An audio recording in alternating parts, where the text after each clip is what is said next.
Students Free Learning Channel toloi স্বাগতম আজি আমি নৱমমান শ্ৰেণীৰ ৰেখা আৰু কোণ লাইনছ এণ্ড এংগলছ নামৰ পাঠটো আলোচনা কৰিম যিসকল মোৰ চেনেলত নতুন চেনেলটো সাবস্ক্ৰাইব কৰি ল'ব আৰু কাষতে থকা বেল আইকনটো টিপি দিব তেতিয়া আপোনালোকে মোৰ ভিডিঅ'সমূহ পাই থাকিব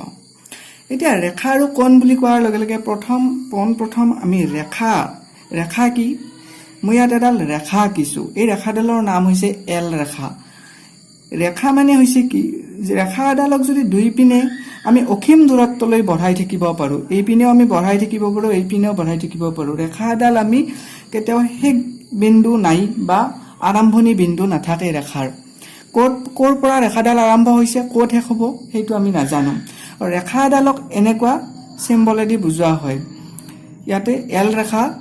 ওপৰত এনেকৈ যে দিছো এইটো হৈছে ৰেখাৰ সিম্বল তাৰ পিছত আহিল ৰেখা খণ্ড এই ৰেখাৰ পৰা আমি ৰেখা খণ্ড পাও এডাল ৰেখাৰ পৰা এটা অংশ যদি আমি কাটি আনো সেইটো হৈ যায় ৰেখা খণ্ড ধৰা হল এল ৰেখাডালৰ পৰা মই এ বি ৰেখা খণ্ড এটা কাটি লৈ আহিলো গতিকে এ বি ওপৰত যে এডাল আজ দিছো এইডাল হৈছে ৰেখা খণ্ডৰ সিম্বল তাৰ পিছত আমি ৰশ্মি নো কি আমি বিজ্ঞানত বহুত পঢ়িছো যে পোহৰ পাতটোত ৰশ্মিৰ বিষয় কিন্তু ৰশ্মি কিহেৰে বুজাই ৰশ্মিৰ সিম্বলটো হৈছে এনেকুৱা ৰশ্মিৰ আদি বিন্দু থাকে আৰু ৰশ্মিৰ শেষ বিন্দু নাথাকে ৰশ্মি এডাল এটা বিন্দুত আৰম্ভ হয় আৰু ই গৈ থাকে ৰশ্মিক এই সিম্বলটোৰে বুজোৱা হৈছে ওপৰত যি দিছো ওপি এটা ৰশ্মি এতিয়া আমি আহিছো ইয়াত মই লিখিছো ৰশ্মি কাক বোলে এডাল ৰেখাৰ দুটা প্ৰান্ত বিন্দু থকা অংশ বা খণ্ড এটাক ৰেখা খণ্ড বোলে প্ৰথম লিখিছো মই ৰেখা খণ্ড যে প্ৰান্ত বিন্দু থাকে দুটা প্ৰান্ত বিন্দু থকা অংশ বা খণ্ড এটাক ৰেখা খণ্ড বোলে ইয়াত এ আৰু বি এই দুটা হৈছে বিন্দু আৰু এটা প্ৰান্ত বিন্দু থকা খণ্ড এটাক ৰশ্মি বোলে ৰশ্মিৰ কিন্তু এটাই প্ৰান্ত বিন্দু ইয়াত ও প্ৰান্ত বিন্দু আৰু পি ফালে ও পি ৰশ্মি এইডাল ৰশ্মি গৈয়ে থাকিব ইয়াৰ বিন্দুটোৰ শেষ নাই তাৰ পিছত আমি আহিলো এইটোলৈ যদি তিনিটা বা ততোধিক বিন্দু একেডাল ৰেখাতেই থাকে তেনেহলে সেই বিন্দুবিলাকক একেৰেখীয় বিন্দু বোলে যদি তিনিটা বিন্দু এডাল ৰেখাতে থাকে এনেকুৱা ধৰি ললো এডাল মই ৰেখা আঁকিলো এটা এ বিন্দু বি বিন্দু সি বিন্দু দেখুৱালো এই তিনিটা বিন্দু যদি এডাল ৰেখাতে থাকে ৰেখা এডালততো অসংখ্য বিন্দু থাকে তথাপি এই তিনিটা বিন্দু এডাল ৰেখাতে যদি থাকে তেতিয়া সেই বিন্দুবিলাকক একেৰেখীয় বিন্দু বুলি কোৱা হয় হয়নে এডাল ৰেখাতে থাকিব লাগিব একেৰেখীয় বিন্দু হ'বলৈ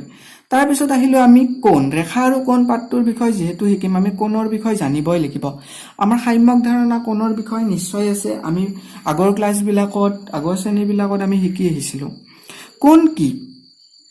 দুটা ৰশ্মি একেটা প্ৰান্ত বিন্দুৰ পৰাই উদ্ভৱ হলে এটা কোণ গঠন হয় দুটা ৰশ্মি ইয়াত চালে বুজি পাবা তোমালোকে চিত্ৰ প্ৰথম এইটোৱে চোৱা এ বি সি এটা কোণটোৰ নাম দিছো মই পি ইয়াত কোণটো ক'ত গঠন হৈছে বি বিন্দুটো হৈছে শীৰ্ষবিন্দু আৰু দুয়োডাল ৰশ্মিৰে উমৈহতীয়া বিন্দু হৈছে বি আৰু দুয়োডাল ৰশ্মিয়ে এটা শীৰ্ষবিন্দুৰ পৰাই ওলাই গৈছে গতিকে এইটো হৈছে প্ৰান্ত বিন্দু বুলি ক'ব বি যি দুটা ৰশ্মিয়ে কোণটোৰ সৃষ্টি কৰিছে ইয়াত এ বি আৰু বি সি এই ৰশ্মি দুটাই পি কোণ এটাৰ সৃষ্টি কৰিছে এই বি শীৰ্ষবিন্দুত আৰু এ বি আৰু বি সি এই দুটা হৈছে বাহু প্ৰান্ত বিন্দুটোক কোণটোৰ শীৰ্ষবিন্দু বুলি কোৱা হয় যেটো প্ৰান্ত বিন্দুত কোণ গঠন কৰিছে হেতু শীৰ্ষবিন্দু বুলি কোৱা হয় তেনেহলে এইটো এটা কোণ এইটো হৈছে এল আকৃতিৰ কোণ গতিকে এইটো 90 ডিগ্ৰী কোণ সমকোণ ইয়াত এল এম আৰু এম এন এই দুটা ৰশ্মি আৰু এম বিন্দু কোণ গঠন কৰিছে এই ৰশ্মি দুটাই ঠিক একেদৰে এইটো হৈছে পি কিউ আৰ কোণ ইয়াক এক্স নাম দিয়া হৈছে পি কিউ আৰু কিউ আৰ এই বাহু দুটাই কিউ বিন্দুত লগ লাগিছে গতিকে কিউটো হৈছে প্ৰান্ত বিন্দু আৰু এই প্ৰান্ত বিন্দুটো শীৰ্ষবিন্দু বুলি কয় কোণ বুলি কোৱাৰ লগে লগে বিভিন্ন ধৰণৰ কোণ আছে যেনে প্ৰথম মই সূক্ষ্মকোণৰ বিষয়ে কৈছো সূক্ষ্মকোণ হ'বলৈ সদায় 0 ডিগ্ৰীত কৰি ডাঙৰ আৰু 90 ডিগ্ৰীত কৰি সৰু হ'ব লাগে তেতিয়া তেনেকুৱা কোণক সূক্ষ্ম কোণ বুলি কয় তাৰ পিছত আহিলো সমকোণ এইবিলাক তোমালোকে জানাই মই এবাৰ ৰিভিজন কৰাৰ কাৰণে কৈ গৈছো সমকোণ মানে হৈছে সমান 90 ডিগ্ৰী তাৰ মানে 90 ডিগ্ৰীৰ সমান যিবিলাক কোণ তাৰ পিছত আহিল স্থূলকোণ মানে হৈছে 90 ডিগ্ৰীত কৰি ডাঙৰ কিন্তু 180 ডিগ্ৰীতকৈ সৰু তাৰ পিছত আহিল প্ৰবৃদ্ধ কোণ হৈছে কি 180 ডিগ্ৰীতকৈ ডাঙৰ হ'ব লাগিব আৰু 360 ডিগ্ৰীতকৈ সৰু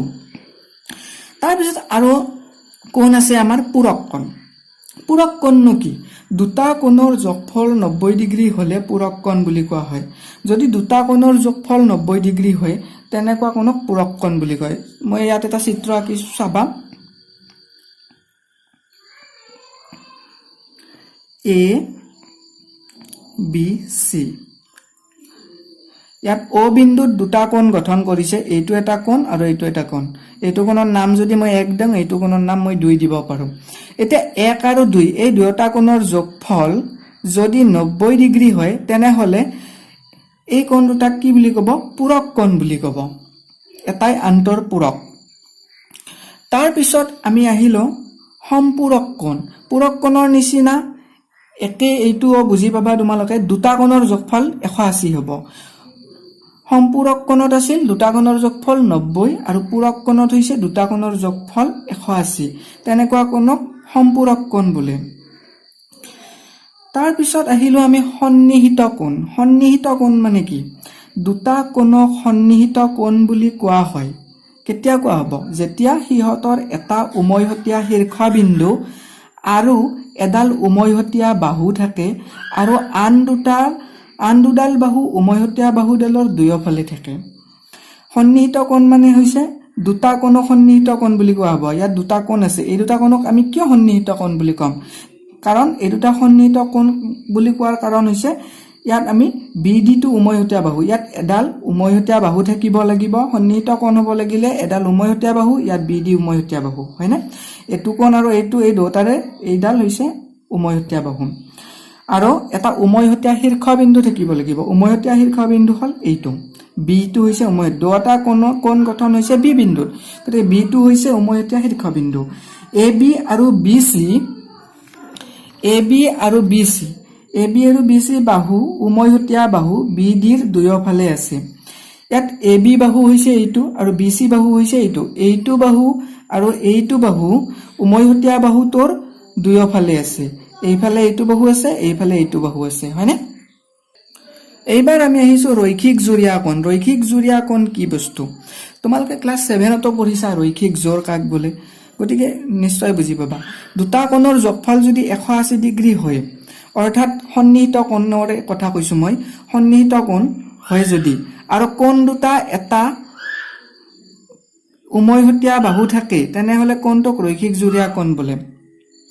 যদি দুটা কোণৰ যোগফল 180 ডিগ্ৰী হয় তেনেহলে তলৰ ৰেখাডাল কি হ'ব লাগিব সৰল ৰেখা হ'ব লাগিব আৰু ইয়াত উমৈহতীয়া বাহু কি এইটো আৰু এইটো কোণৰ উমৈহতীয়া বাহু হৈছে BD এটা উমৈহতীয়া বাহু থাকিব আৰু কোণ দুটাৰ যোগফল 180 হ'ব আৰু তেতিয়া তলৰ বাহুটো কি হ'ব সৰল ৰেখাৰ নিচিনা হ'ব লাগিব হয়নে এইখিনিয়ে বেলেগ কোণ নাই অৰ্থাৎ এইটো কোণ যোগ কৰিলে 180 হ'ব লাগিব তেনেকুৱা কোণক কি বোলে ৰৈখিক জোৰ বুলি কয় বা ৰৈখিক জোৰীয়া কোণ তাৰ পিছত আহিল বিপ্ৰতীপ মানে হৈছে বিপৰীত কোণ দুডাল ৰেখাই পৰস্পৰ কটাকটি কৰিলে উৎপন্ন হোৱা বিপ্ৰতীপ কোণবোৰ সমান চাও তোমালোকে বুজিলা এইডাল হৈছে AB ৰেখা আৰু এইডাল হৈছে CD ৰেখা এই ৰেখা দুডালে O বিন্দুত কটাকটি কৰিছে কটাকটি কৰাৰ ফলত ইয়াত চাৰিটা কোণ উৎপন্ন হৈছে এইটো আৰু এইটো কোণৰ বিপৰীত কোণ এইটো কোণৰ বিপৰীত কোণ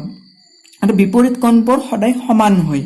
যদি দুডাল ৰেখাই পৰস্পৰ কটাকটি কৰে তেতিয়া বিপৰীত কোণবোৰ সমান হয়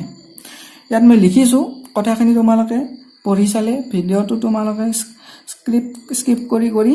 পঢ়ি চাব পাৰা ভিডিওটো তোমালোকে পজ কৰি পঢ়ি চাব পাৰা এইবাৰ মই আহিছো দুটা শতসিদ্ধ 1 টোত কি দিছে এডাল ৰেখাৰ ওপৰত এটা ৰশ্মি থিয় কৰাই ৰাখিলে সৃষ্টি হোৱা সন্নিহিত কোণ দুটাৰ সমষ্টি 180 ডিগ্ৰী এডাল ৰেখা এনেকুৱা এডাল ৰেখাৰ ওপৰত যদি আমি এটা ৰশ্মি এনেকৈ থিয় কৰি ৰাখো বা আমি এনেকা বেকাকেও থিয় কৰি ৰাখবা পাৰো এনেকুৱা হ'ব পাৰে এইটো আৰু এইটো কোণৰ যোগফল 180 হ'ব, এইটো আৰু এইটো কোণৰ যোগফল 180 হ'ব। এডাল ৰেখা, এই ৰেখাডালৰ ওপৰত মই এডাল ৰেখা টানিছো, ৰশ্মি এডাল থিয় কৰাই দিছো, তেতিয়া কি হৈছে, দুটা সন্নিহিত কোণ হৈছে আৰু সিহঁতৰ সমষ্টি 180 ডিগ্ৰী হৈছে। সেইটো কথা স্বতঃসিদ্ধ 1 আমিতো গমেই পাওঁ। স্বতঃসিদ্ধ 2 হৈছে কি, যদি দুটা সন্নিহিত কোণৰ সমষ্টি 180 ডিগ্ৰী, যদি দুটা সন্নিহিত কোণৰ যোগফল 180 ডিগ্ৰী হয়, তেন্তে কোণ দুটাৰ যি দুটা বাহু উমৈহতীয়া নহয়, সেই দুটাই এডাল ৰেখাৰ সৃষ্টি কৰে। অৰ্থাৎ ধৰি লোৱা ইয়াত সন্নিহিত কোণ দুটা গঠন কৰিছে, এইটো এটা, এই দুটা কোণৰ যোগফল 180 ডিগ্ৰী, গতিকে এই দুটাই সন্নিহিত কোণ গঠন কৰিছে। আৰু সন্নিহিত কোণ গঠন কৰা ৰেখাডাল হৈছে এডাল সৰল ৰেখা, সেইটো কথাই কৈছে। এইটো বিপৰীত ক্ৰমে দুয়োটাৰে সমান।